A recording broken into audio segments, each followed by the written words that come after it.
खुलुमबाय लोगोफोर, बयनिसिमबो फुंबिलिनि गाहाम हामलायनायखौ जासिहरबाय।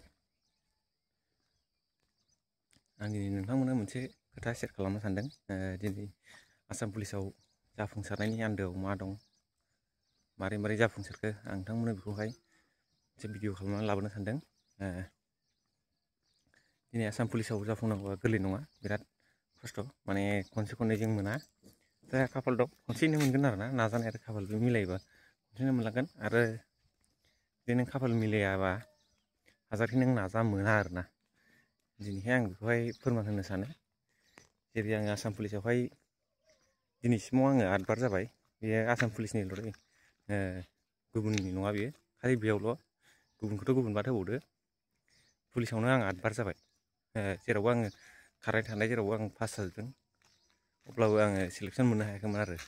बेनि माखासे जाहोनफोर दङ। दा बे जाहोनफोरा जाहैबाय पुलिसावहाय नैबे एक्सट्रा मार्क बेफोरो मेटार खालामो, ओमफ्राय खारनायनि मार्क बेफोरो मेटार खालामो आरोना। दा आंनाव एक्सट्रा मार्क गैयैनि जाहोनाव आङो सिगां समाव थालांबाय थादोंमोन।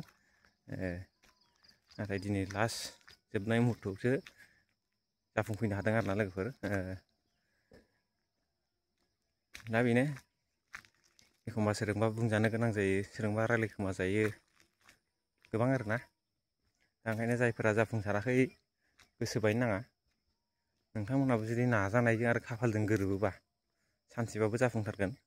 दिनै आं जेरै जाफुंदों, थिग नोंथांमोनहाबो बेबायदिनो जाफुंगोन। बेनिखायनो रावबो गोसो बायनो नाङा। जायफोर सेलेक्ट जानो हायाखै, नोंथांमोनहा नाजालांबाय था, सानसेब्लाबो जाफुंथारगोन। नाजानायखौ मालाबाबो दोननो नाङा। जेराव नाजानाय दं बेयावसो जाफुंसारनायाबो दं।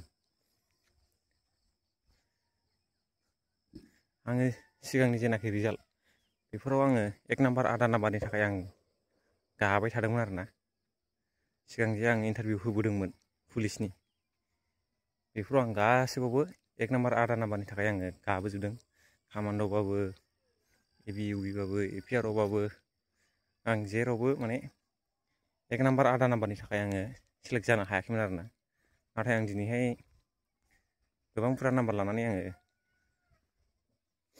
पास जादों। बेनिखायनो नोंसोरबो नाजालांबाय था। जुदि खाफालजों आरो नोंसिनि नाजानायजों गोरोबोबा सानसेब्लाबो जाफुंथारगोन आरोना लोगोफोर। नाजानायखौ गारनो नाङा। दा आं नोंसिनो मोनसे भिडिअ खालामनानै आंनि जेनाखि सिगांनि खारनायनि स्लिप, आं बेखौ नोंथांमोननो देखायगोन। आङो खनबेसे खारमारदों, खनबेसे खारनानै आं पास जाखो, बेफोरखौ आं नोंथांमोननो फोरमायगोन। आरो आङो माबायदि प्रेक्टिस खालामदों, मा टाइमाव प्रेक्टिस खालामदों, नोंथांमोना बेफोरखौ मिथिनो लुगैबा फल' खालामना दोनदो। आङो सम सम भिडिअ खालामना हगारबाय थागोन लोगोफोर।